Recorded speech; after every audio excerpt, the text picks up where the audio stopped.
민규쌤입니다. 주제 07 근대 국민국가 수립 노력 파트 볼 텐데요. 이 파트는 보통 한 문제에서 두 문제 정도 출제가 될 것이라고 예상을 하는 것이 좋을 것 같습니다.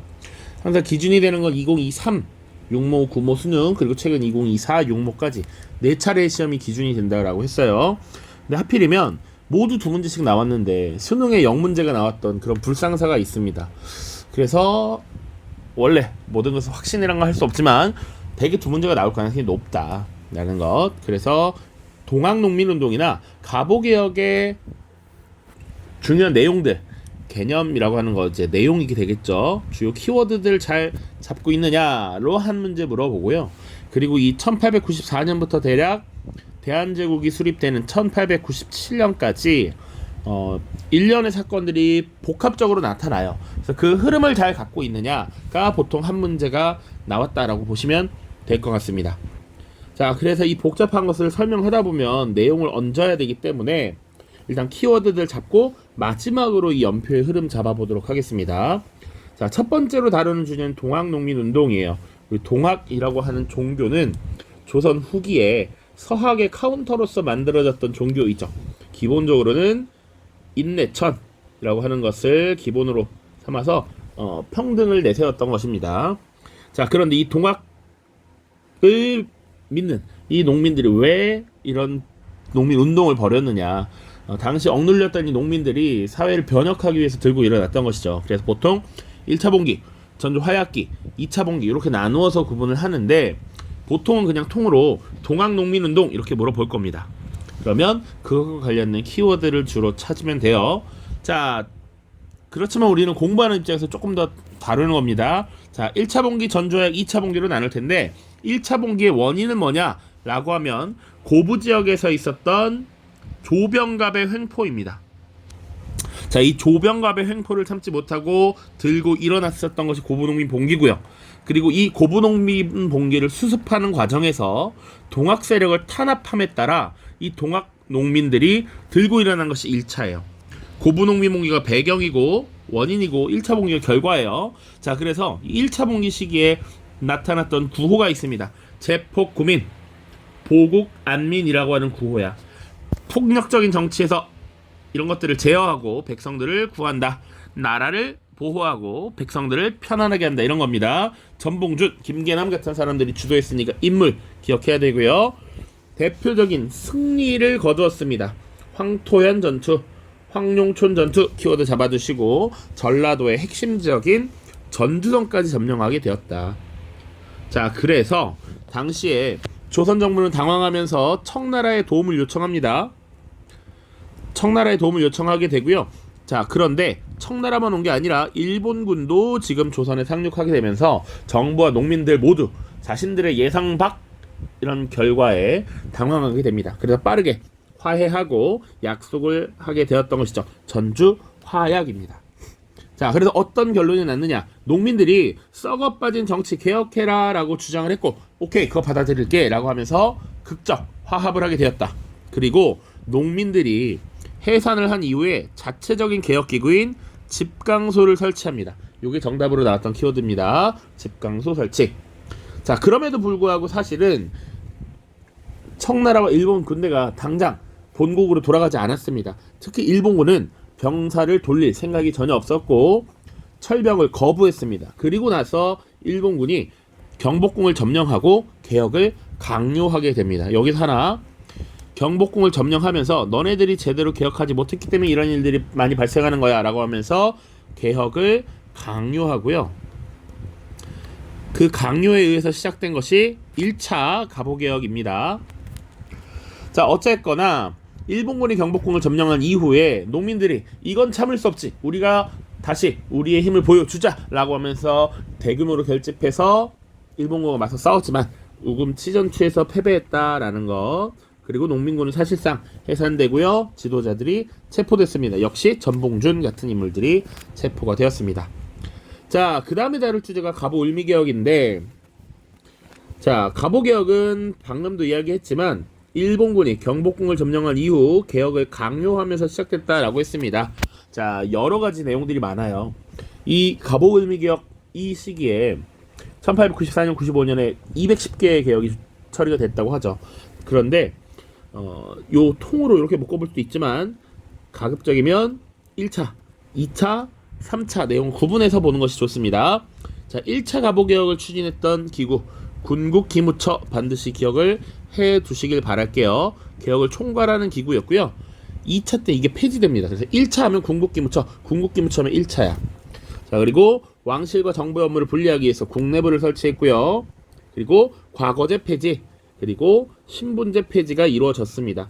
자, 요거 중요한 내용입니다. 군국기무처, 그리고 신분제 폐지 중요합니다.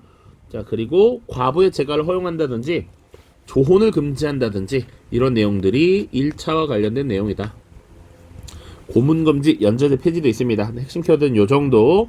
자, 2차 가보개혁은요, 이 농민군의 2차 봉기를 진압한 이후야. 그래서 위에 연표를 잠깐 미리 보시면 전주하약을 맺고, 자, 여기서 이제 청나라와 일본 군대가 들어왔죠. 그래서 급하게 농민군과 관군이 전주 화약을 맺었단 말이야. 그래서 돌아갔어야 했는데 일본군이 갑자기 경복궁을 점령했지. 경복궁을 점령하면서 1차 가보개혁을 지금 강요하는 겁니다. 자, 그리고 나서 사실 일본은요 또 청일전쟁을 일으켜요. 이렇게 일으키게 됩니다. 자, 그런 와중에 이제 농민군들이 이 일본의 만행들에 저항하면서 들고 일어났던 거야. 그런데 이 청일전쟁에서 어느 정도 승기를 잡은 일본이 이 2차 농민봉기도 진압을 하기 시작해요. 그리고 나서 이제 전쟁에서도 어느 정도 우위를 점했겠다. 국내에 있었던 동학농민운동 세력들도 진압했겠다. 여유가 생겨서 그때 2차 개혁을 강요하는 겁니다. 자, 2차 가보개혁 핵심적인 거 기억하시려면 이런 것들 기억해야 됩니다. 개혁의 방향을 알리는 홍범 14조, 그리고 조금 더 중요한 거 이제 국가를 부여하기 위해서는 근대적 교육을 실시하겠다라고 하는 교육 입국조서 기억해야 됩니다. 1차, 2차 각각 구분하세요. 자, 그럼 그 이후에 어떤 일들이 벌어지느냐. 자, 2차 개혁이 추진되면서 어쨌거나 어떤 상황이냐면 일본의 영향력이 굉장히 높아지고 있었죠. 왜? 청일전쟁에서도 사실상 일본이 이겼고 일본이 지금 개혁을 강요하면서 군대를 두고 압박하고 있어요. 자, 그런데 문제는 뭐냐면 이 청일전쟁이 끝나고 나서야, 자, 끝난 결과로 시모노세키 조약이라는 거 체결합니다. 그래서 청나라가 배상금도 지불하고 그리고 타이완 섬도 가져가고요, 랴오둥 반도도 가져가기로 해요.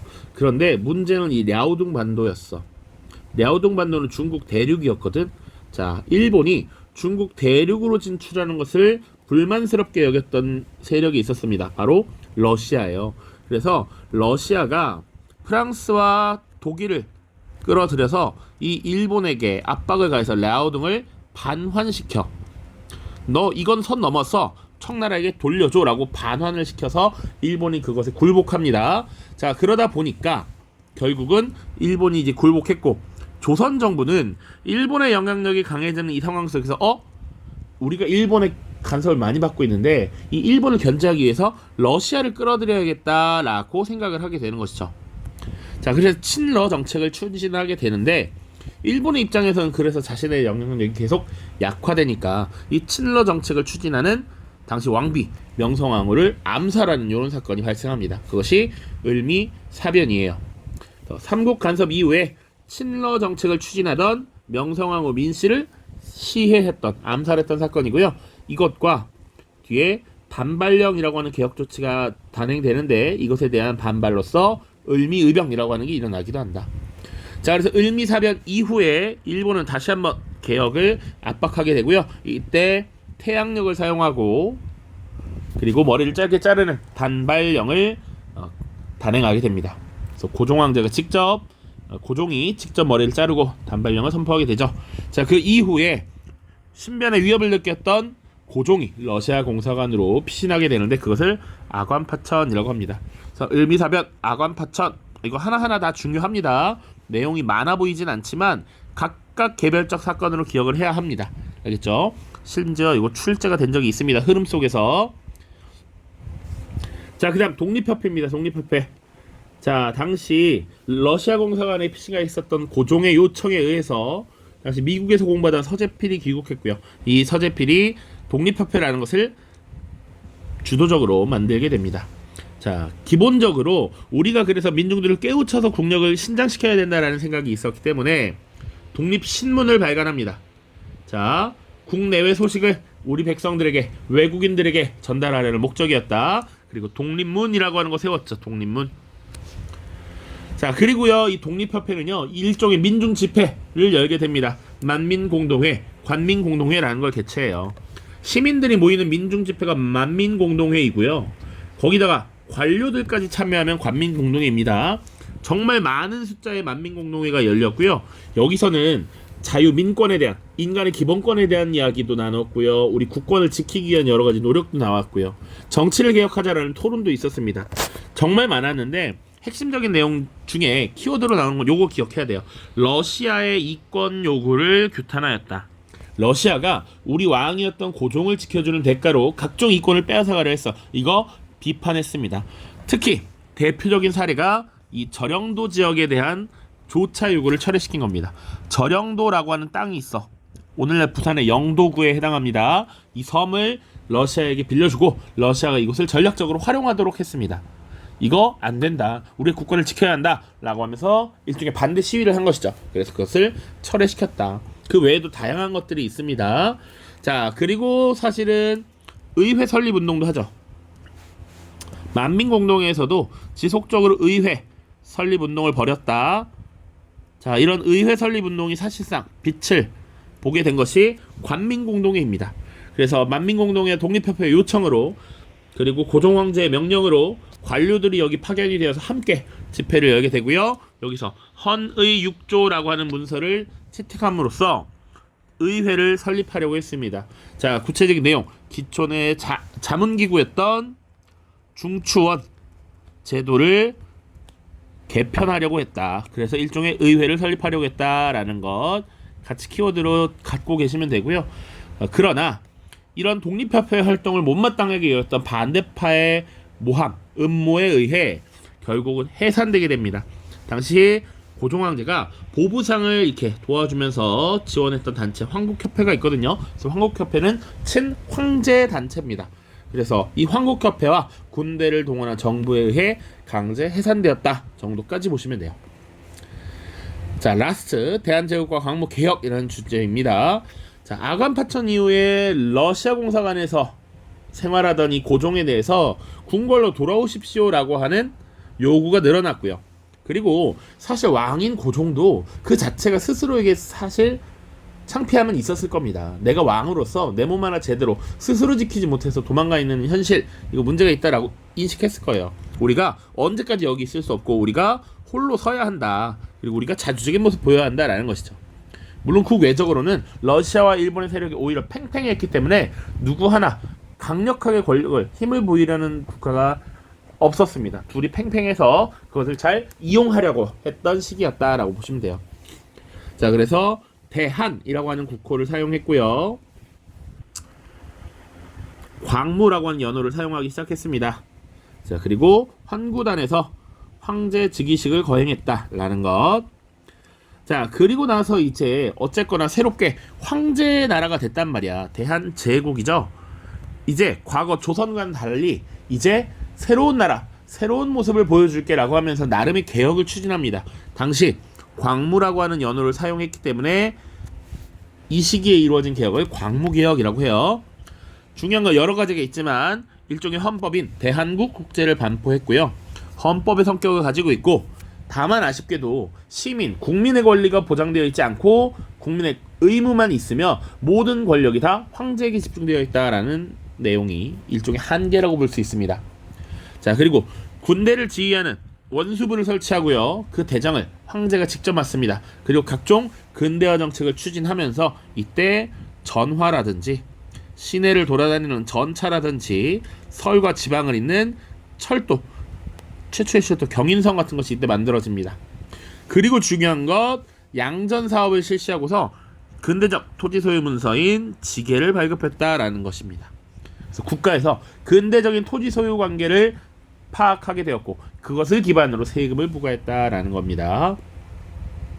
자, 그래서 지금 여기 흐름도 지금 사실상 본 겁니다. 동학농민운동이 이루어지는 가운데 일본 압박에서 1차 개혁, 동학농민운동 진압 이후에 2차 개혁, 일본의 영향력이 커지는 상황 속에서 청일전쟁이 종료되고 삼국 간섭이 단행되자 조선 정부는 친러 정책을 펼쳤다. 자, 그렇게 친러 정책을 추진하는 명성황후가 마음에 안 들었던 일본이 이를 암살했고요. 그 이후에 이루어진 것이 3차 개혁. 자, 을미사변 이후에 신변의 위협을 느꼈던 고종황제가 러시아 공사관으로 피신해서 아관파천. 그리고 이 시기에 어쨌거나 우리가 외국에게 흔들리지 않으면서 자주 독립국가를 만들기 위해 무슨 노력을 할 것인가? 서재필을 불러들여서 독립협회를 만들었고 여러 활동을 벌였고요. 그와 동시에 1897년 결국 고종이 러시아 공사관에서 경운궁으로 돌아와서 대한제국을 선포하고 그리고 일종의 개혁을 취했다라는 것까지입니다. 자, 그래서 주 선지 확인 여기 보시면 동학농민운동, 가보을미개혁, 독립협회, 대한제국 광무개혁과 관련된 선지가 쭉 있습니다. 자, 정답으로 나왔던 거 동학농민운동과 관련해서 집강소를 설치했다. 자, 그리고 을미사변을 일으켰다. 아관파천이 단행되었다. 이거는 주로 시기 문제입니다. 가나 시기 사이에 있었던 일로 옳은 것은 이런 문제들 요 두 개 끼어 있다라는 거. 독립협회와 관련하여 만민공동회를 개최하였다. 그리고 관민공동회를 한번 물어봤습니다. 허니 6조를 채택하였다. 대한제국 지계를 발급하였다. 선지 겁나 많이 나온 거 보이죠? 중요한 키워드다. 그리고 여기 의병은 또 뒤에 파트에서 한 번 더 다룰 거지만 을미사변과 단발령을 계기로 의병이 일어났다. 요거 을미 의병에 대한 얘기거든요. 의병을 세 시기로 구분할 수 있습니다. 그래서 의병 파트에서 다시 다룰 텐데 요것도 중요한 출제 포인트가 될 수 있다 라는 거 보시면서 마무리하겠습니다. 자, 문제풀이 이어서 보시면 되고요. 그 다음에 이제 국권 피탈 과정 살펴보겠습니다. 안녕.